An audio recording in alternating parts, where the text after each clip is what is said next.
Cześć, z tej strony Krzysiek. To co widzicie przed sobą, na pewno model, to jest stół. Stół, typowy stół wykonany, wycięty na białym blacie, żebym widział całą elektronikę, która mi gdzieś po prostu poza obszar roboczy tego stołu, jak tu widzimy krawędź w środku jest mata, wyskoczy, żebym po prostu ten element widział. Na stole też, jeżeli zwrócicie uwagę, tutaj mam sekcję łapek, one są zmontowane tak, żeby po prostu było mi wygodnie tak pracować na tych łapkach, czyli mam na przykład dwie sekcje łapek. Tutaj sobie wrzucę, na przykład mikrokamera, tu będzie przedłużka do mikrokamery, ona docelowa być w tym miejscu, kolejna łapka tutaj, tak, i jeszcze jedna łapka tutaj z prawej strony. To mi ma ułatwić pracę też po złapaniu elementów na równoczesne tak jakby obracanie tego elementu i obserwację kamerą. Podręczne przyborniki tutaj, wszystkie tutaj podręczne przyborniki na śrubokręty, szczypce, szkrobaki, pędzelki, odsysacz do cyny, wszędzie do wszystkiego i do tupy za przeproszeniem, ale potrzebny do czyszczenia, najtańszy środek do wycierania tego wszystkiego, tych smarów czy tych innych rzeczy po prostu. Także tak, przystępuję teraz do pracy. No tak, teraz ustawię kąt. Na tym modelu częściowo już wymieniłem łożyska. Dzisiaj jedno tutaj nagram, jeżeli chodzi o wymianę. Wszystkich czterech nie będę nagrywał, po innym modelu też.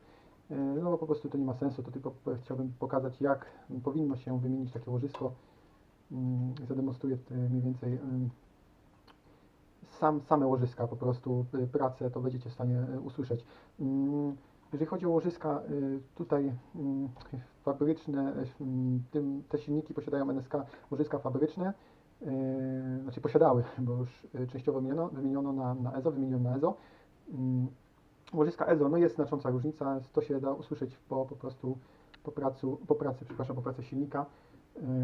Teraz na przykład wymieniłem na przykład tu i tu na tych ramionach, tak, na tych ramionach jest wymienione. Zaraz mniej więcej, no to jest tam dokręcone. Teraz tutaj będzie słychać tą różnicę. To jest tak, łożysko, to jest łożysko po prostu EZO. Jest specyficzny podźwięk łożyska EZO, a tu mamy łożysko na przykład NSK. Mamy łożysko NSK, ono mniej więcej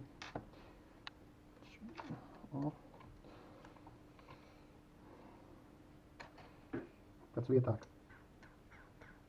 Jest taki lekki, inny taki podźwięk, bardziej metaliczny. Tu jest taki bardziej piszczący podźwięk tego EZO. Także jest różnica też w cenie. NSK na przykład, jeżeli chodzi o promocji, tak, bo ja tylko kupuję w promocji, nie kupuję gdzieś tam, jak mi na gwałt potrzeba, bo to są ceny dosyć wysokie, to jest około 3 dolców za łożysko, ale w promocjach można NSK kupić za 1,5 dolca, a EZO na przykład 2,30, jakoś tak wykupywałem w tamtym roku. No i po roku czasu stwierdziłem, że te łożyska są po prostu do wymiany. To znaczy one pochodziłyby jeszcze z rok, ale tu chodzi o wydajność. Zależy mi, żeby po prostu sprzęt miał jak największą wydajność, dlatego te łożyska wymieniam. Tak samo jak widzę, że gdzieś po prostu nam tak jakby znaczy jakieś bicie, tak, w sensie wytwarzane wibracje na jakimś ramieniu, to wymieniam tak samo szachty, tutaj ten słupek pionowy, który tu jest. Jeżeli chodzi o, jeszcze wracając do tych łożysk, łożyska EZO praktycznie we wszystkich lepszych silnikach są stosowane. NSK są stosowane w takich średniej klasy silnikach, ale jeżeli chodzi o te RCX-y, to szachty, dzwonki i sposób nawinięcia uzwojenia, tutaj no, dobrze to wygląda, dlatego między innymi te NSK, o, słychać różnicę, dlatego te NSK, znaczy się te silniczki RCX-a właśnie zakupiłem ze względu na siłę magnesów, profil magnesów, sposób tutaj wykonania uzwojeń, szachty. Po prostu jestem z nich zadowolony, bo markowe silniki, na przykład ceny około 100 zł, tak, a tutaj RCX można za 50. Z promocji też, no tak normalnie to około 60, promocji nawet za 5 dyszek nawet można w sklepie wyrwać, także jak na te silniki, a bardzo dobrze. Szachty na razie po pierwsze kupiłem w zapasie, ale wymienię dwa, bo tylko dwa po prostu mają bicia i akurat to są, że tak powiem, to jest przód, tak? To jest przód, bo ten przód zazwyczaj on pierwszy naciera na przeszkodę i z przodu, z tego co ja kojarzę, z przodu miałem największe tutaj kolizje. Dobra, teraz już przejdźmy do do pracy, koniec tutaj gadania, nie będę zanudzał. Ok. Ważne, żeby tutaj odkręcanie robić na założonym właśnie, na przykręconym do ramienia silniku, bo później trzeba będzie, prawda, ściągnąć ten dzwonek, trzeba będzie po prostu wyciągnąć i żeby nie uszkodzić magnesów. Ok, śrubka jest ściągnięta. Tam mamy dystans, ściągam teraz. I teraz tak, tu mamy to wykręcone, tak. No i teraz trzeba ciągnąć to. Aha, jeszcze żeby to wykręcić. A teraz, kurczę, ale ziemia leci. Ja Cię kręcę, ale bałagan. Po ostatnim lataniu tyle tej ziemi. Niesamowite. Bardzo dużo ziemi w tych śrubkach. Okay.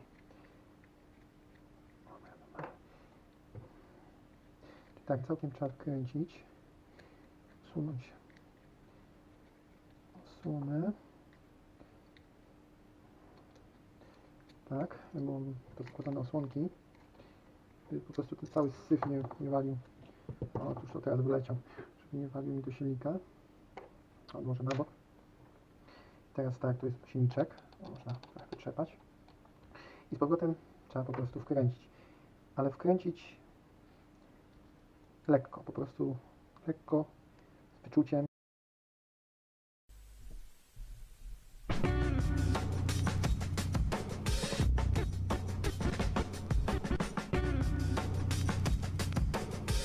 Ok, czyli mamy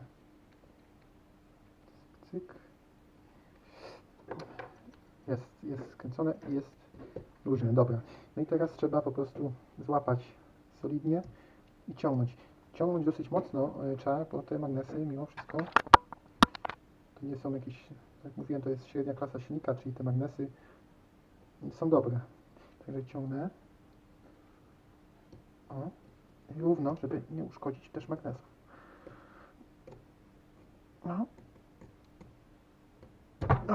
Poszło. Uff. No i tu mamy niesamowity bałagan. Dużo błota, nieczystości. Wszystko trzeba będzie czyścić.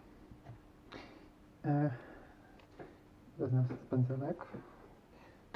Przypomnika. O kurczę, ale tu mamy. Ja Cię kręcę, jaki bałagan. Ok, wracam po przerwie. Tu już dystans mi wyleciał. Pierścień dystansowy. Teraz muszę to łożysko wybić.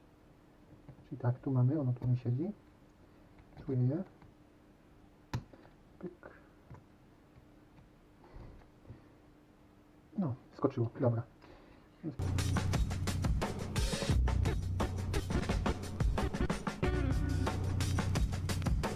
Wyszło, dobra, to tutaj, ok. No i wyskoczyło. To jest nasze łożysko stare. Poprane, wszystko się poprane widzę. Czyli co? Łożysko i zaraz jeszcze tylko jedno. Tak jest. Jeszcze jedno łożysko. Tutaj od góry. O, nacisk. Już tutaj się nie chce. O, wyskoczyło. No i dobra. Wyskoczyło, czyli mam dwa stare łożyska. Nawet nie rozgotowywuję tutaj przewodów. Antenka. Nie rozgotowywuję przewodów, bo to po prostu nie ma sensu. Jest na tyle komfortowa praca przy wymianie, że nie ma takiej potrzeby. Trzeba teraz wyczyścić. Na pewno trzeba to wyczyścić. Nie może być inaczej. To wszystko jest uwalone i w ziemi, i w smarze. Także szybkie czyszczenie.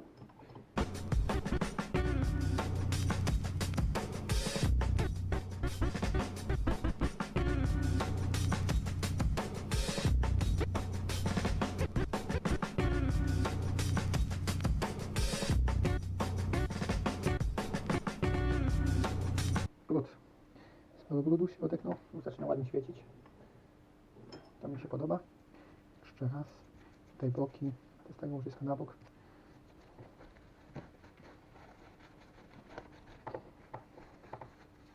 Powie, kurczę, chcecie się bawić. Można kupić nowy za 50. Ja mówię, a jaki sens, jak można kupić łożysko za 6, tak? 6 za... No tak, za 6 zł. No to kurczę. łożysko za 6 zł, a silnik za 5 dych, no to jest różnica. Jak już wymieniam łożyska, to nie zostawiam tego po prostu. Niby te łożysko od spodu powinno jeszcze mieć lepszą kondycję niż te u góry. To wszystko ma się przez to, że budowa tych wszystkich w ogóle tych silników z wyższej półki nawet, oni po prostu, jeżeli chodzi o dzwonki, zaraz pokażę jaka jest różnica, jeżeli chodzi o dzwonki na przykład na silniku, to jest FCX, nie? Dobra. Różnica jest znacząca i ona jest widoczna, no niestety. Odkryte te dzwonki są lżejsze, no to jest racja, są lżejsze na pewno. Niby lepiej się chłodzi uzwojenie, tak, ale co? Za tym idzie, są duże szczeliny i tutaj jak zaczyna po prostu być coraz więcej gleb, to coraz więcej błota siada tutaj w środek.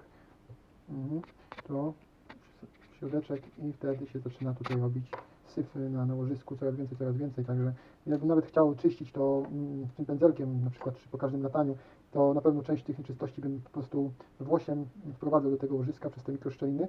Niby to jest wszystko zamknięte, cały układ i tego, ale to ja to, że tak powiem, w te bajki nie wierzę, bo jeżeli byłby całkowicie układ zamknięty, tak, to by po prostu te łożyska nie byłoby słychać piachu, tak, czy jakiegoś tam takiego nietypowej pracy tego łożyska, a to słychać. I teraz tak, no a to jest na przykład ten IMAX 2306. To są silniki 2207, to jest 2306. 2207 byłem początkowo sceptycznie nastawiony do 2207, ale jednak mimo wszystko waga i wydajność tych silników wyższy 2207 mają wyższy, tak jakby powiem, stojan, tak? Tutaj i ten moment obrotowy na pułapie od średniego do wysokiego jest tak duży, że dla jakiegoś maleństwa, tak, gdzie mamy małą wagę, tak, a silnik generuje bardzo duży ciąg, to są niesamowite duże prędkości i siła, energia jest przeolbrzymia. To mi się najbardziej w tym wszystkim podoba, że można poderwać sprzęt dosłownie raptem w kilka sekund. To nie wiem, czy nawet tak szybko wyrwał, te najszybsze samochody w te 2-3 sekundy są w stanie wyrwać tak, przy takiej prędkości, tak, pokonać taką odległość przy tak małym czasie. Dosłownie te silniki wyrywają ten model tak szybko, tak zwinnie, sprytnie, to się wszystko dzieje, że no jakby gdzieś obejrzał, tak,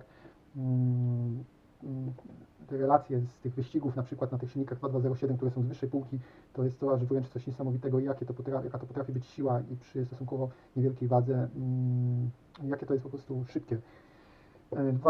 2306 to jest silnik, który ma szerszy stojan, w wyniku czego tutaj mamy, w skrócie po chłopsku, moment obrotowy środkowy mamy dosyć silny, tak? W wyniku tego mamy silne te silniki, czyli gdzie nie trzeba prędkości, bo to freestyle to nie jest do ścigania się, tak? To jest po prostu wykorzystywanie właśnie tego ciężaru modelu plus pewnego zachowania się tego modelu w powietrzu i właściwe sterowanie pozwala właśnie przy użyciu tych silników na tak jakby no, niesamowite takie popisowe, freestyle'owe sztuczki. Czyli tak, 2306 freestyle, 2207 wyścigi. Tak to mniej więcej wygląda. Dobra, wracając tutaj już do tego naszego stojana 2207. Jeszcze trochę nałożę tam. Stawić równo i ty skupańcu, co mi się nie chcesz wcisnąć, no? Za bardzo, za szybko chcę to zrobić, dlatego delikatnie i pasować.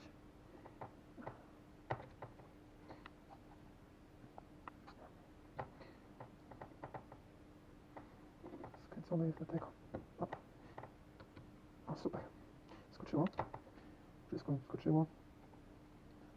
Dobra. Jeszcze jedno.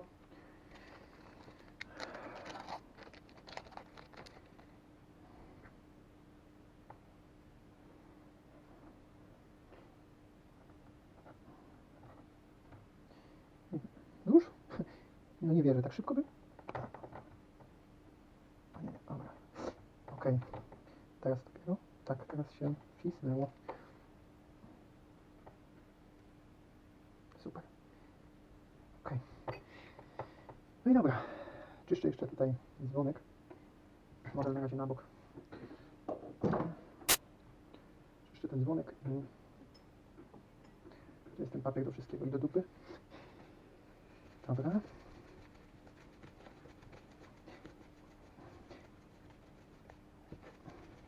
Warto też robić przeglądy dzwonka, bo czasami jest tak, że gdzieś w warsztacie jakaś opiłka metalu na przykład, coś robicie, drona macie w pobliżu, gdzieś coś wpadnie.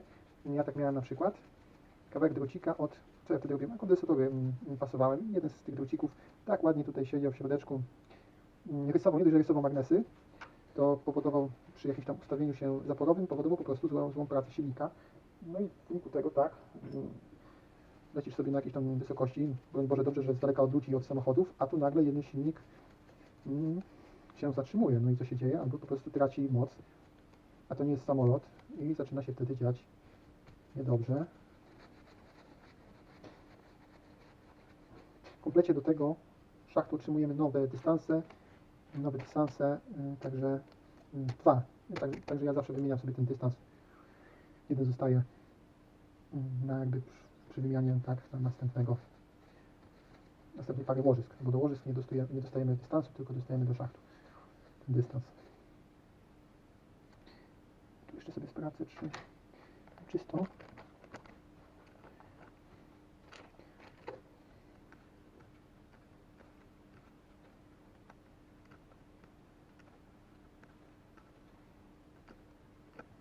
A, w tym sobie wymienię też.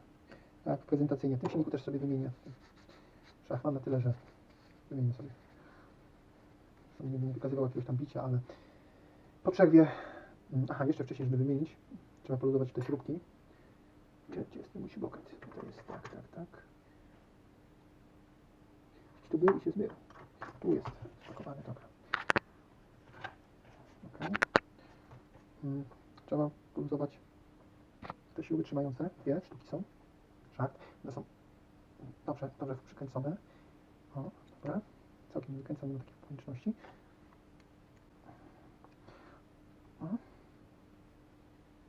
Ok. Po przerwie wyciskanie szachtu na bałagan, czyli karasz, wyciskanie. Do tego na pewno będę potrzebował deseczek. Jednej byle jakiej z nadwykształconym otworem i drugiej do dociskania. Wciskany jest on, to jest widoczne, on jest wciskany od dołu, czyli po prostu, żeby go wycisnąć, no to trzeba tutaj tą część, tak, górną część trzeba pchać w dół. Raz. Ok. Trzymam równo.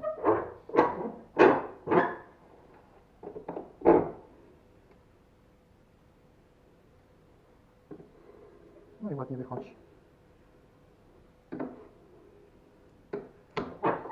Ekstra wyszedł.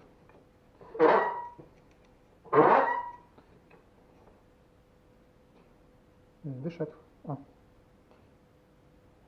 Także teraz idę na górę, wciskam nowy, skręcam. O, magnes złapał. Zakładam silnik. Wracam po przerwie. Stary, tutaj biorę nowy.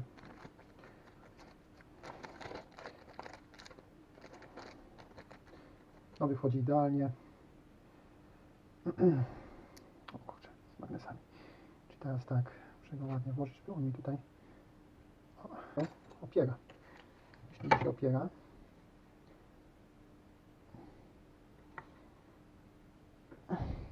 To muszę wciskać tego. Tamten tak ładnie. W poprzednim silniku bez żadnego wciskania na imadle skoczył, a tu już dawno jest wykręcone, tutaj nic nie trzyma.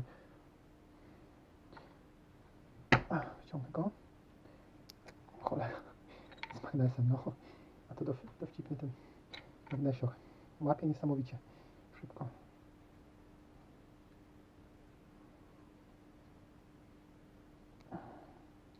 Jednym słowem trzeba go wciskać.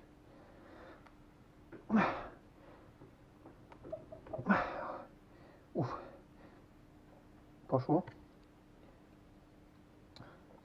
Nie wiem dlaczego akurat tutaj tak na tym tak ciężko.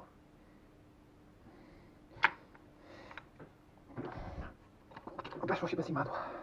Nie ma tak power w rączkach.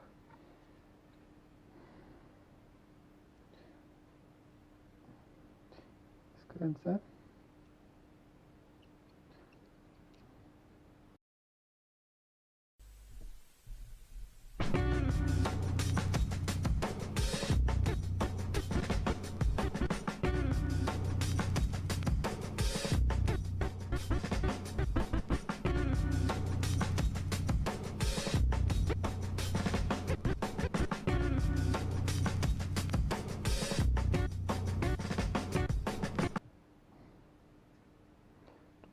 Jeszcze jedną, musimy złapać. Sztukę. Ok. I teraz ważna rzecz. Wciskanie, czyli zakładanie, żeby nie uszkodzić magnesów. Trzeba po prostu równo przyłożyć, mocno trzymać, tak, trafić w środek wałem łożyska i delikatnie opuszczać. Ekstra. No i teraz tylko dystans od spodu. Nowe śrubka. O właśnie, dzisiaj miałem pojechać po klej typowy do śrub, bo mi się skończył. A bez kleju do śrub średniego to nawet nie zamierzam odpalać maszyny, bo to się by pewnie rozkręciło. Na razie tak o założę.